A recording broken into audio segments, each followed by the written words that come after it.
Welcome to the Dark Tales. The tales of truth and fact. The most haunted stories that I have. Ghost encounters, encounters off camera, and some of the most spine-chilling tales that I've got to tell. This is the Dark Tales. So, you want to hear a ghost story, dear? Yeah. You want to hear a ghost story? Okay, I've got a ghost story for you. And I've told this before on a live stream. So you may have heard it, you may have not. And one thing I'll say before we do start is, we have a rule on YouTube that if you didn't film it, it didn't happen. Yeah. But this did happen to me, and this is my story of the Irish Banshee. So, throw yourselves back to 2018. I had just got the Q7. It was brand new. Well, not brand new, but it was brand new to me. We decided we wanted to do our first out of the UK road trip. It just so happened to be Ireland.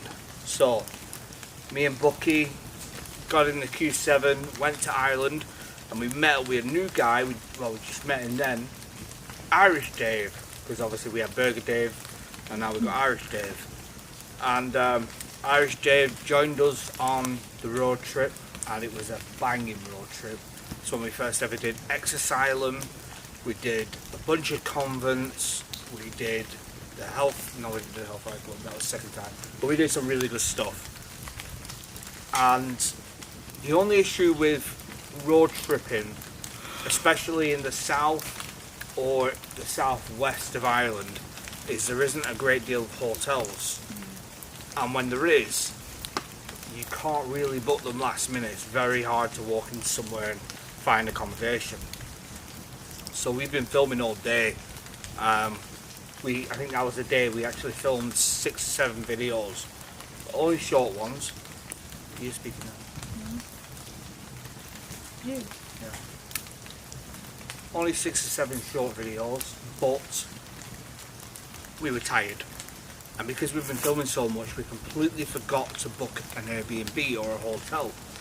So we couldn't find anywhere. So we're like, right, okay, we're going to have to rough it for the night, which I didn't mind. The Q7 were big enough, there were 3 of us in it. So what we did, we put all the stuff from the boot of the car into the driver's seat of the car.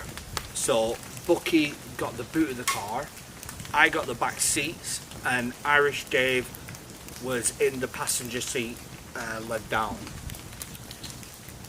We all got comfy in, well, first of all, we managed to find a road, and I mean, if you're from Ireland or if you've been driving around Ireland, you'll know most of these streets don't have street lights. They're just pitch black.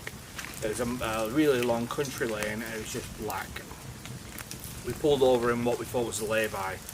So we pulled over, and we got in our positions. Bucky was in the boot, and I'm pretty sure he fell asleep first. And I remember falling asleep.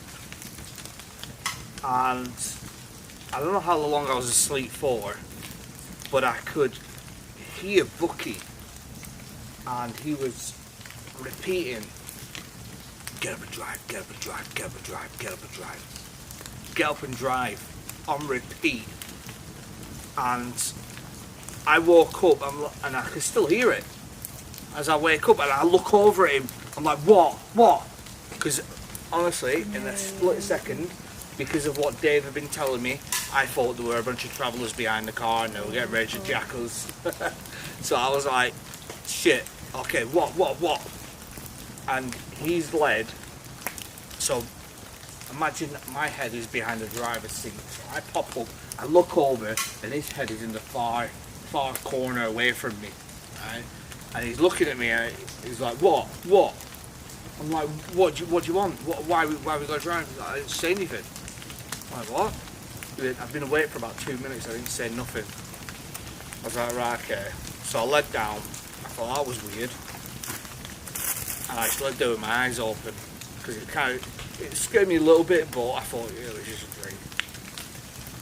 So I'm led there, and about 10, 15, I'm looking at my phone, put my phone down, led there, eyes open.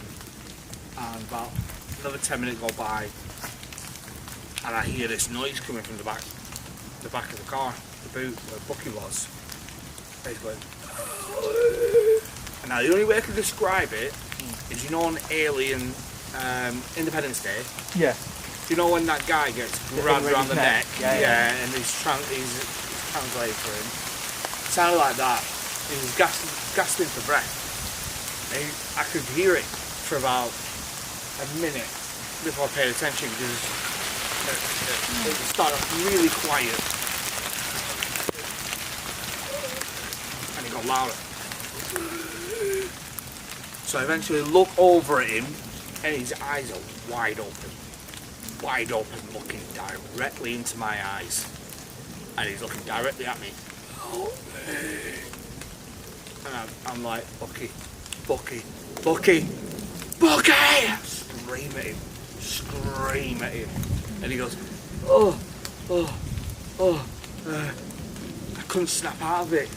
I was like, what do you mean, couldn't snap out? Something was sat on my chest. It felt like something was choking me, and it was sat on my chest, and I couldn't breathe. I couldn't shout. I could see you, but every time I shout, it was like, I couldn't shout. But when he was doing it, I'm getting really bad goosebumps talking about this. I'm getting goosebumps listening. When he was doing it, right, it didn't sound like it was coming from his mouth. It sounded like it was coming from inside him. Yeah. It was scary. It was really weird. So I'm like, what the fuck do you mean? What was it? What was this? What do you mean? He's like, I don't know. Something was putting pressure on my chest. I didn't see nothing, but it was putting pressure on my chest. I couldn't breathe, and when I'm trying to move, I couldn't move, and I was just about able to shout, but I couldn't move my mouth or my vocal cords. So it sounded like the voice was coming from inside it. So I'm like, right, this is scaring me now. Like, I've just had an issue. Now Bucky's having it. Dave's sat there panicking in the front, because he's partly religious, so he's panicking a bit. So we're like, right, okay, let's get all the stuff from the front seat, put it back into the boot, and let's go and try and find a service station, which, as you know, you've been to Ireland, there's not many in the countryside, especially it's open. So as we pull stuff out, passing along, it's like a human centipede of items and bags. I sliver myself into the driver's seat because I don't want to get out of the car. Bucky gets out of the boot, and he's shining his torch around, and he peered his face through the window and went, "You're not going to believe this." I went, "What?" "You need to get out and see this." I was like, "What is it?" He's like, "Trust me, get out and look." So me and Dave got out of the car, and we just so happened to park next to an abandoned, really fucking ancient Celtic burial ground. Oh. Yeah. So whatever it was potentially from that graveyard messing around with us. Now again, I didn't film, no one filmed this, we were just trying to get to sleep. So you just got to take my word for it. I know we've got that rule, if you didn't film it didn't happen. But this was I'd probably say one of my scariest encounters of a ghostly situation that wasn't intentional. We was not looking for it. Back then I didn't even film paranormal videos unless it was October, and we were just doing a solely abandoned trip where there was no paranormal at all, nothing. Didn't pick. I didn't even own an EVP recorder or a spirit box back then. There was nothing like that. So the fact that this happened on an occasion that was completely unintentional, you just got to take my word for it. Now I've been telling that story since it happened 6 years ago, and my story has always stayed the same, and it's always been consistent. That was my scariest ghost story that ever happened on the road.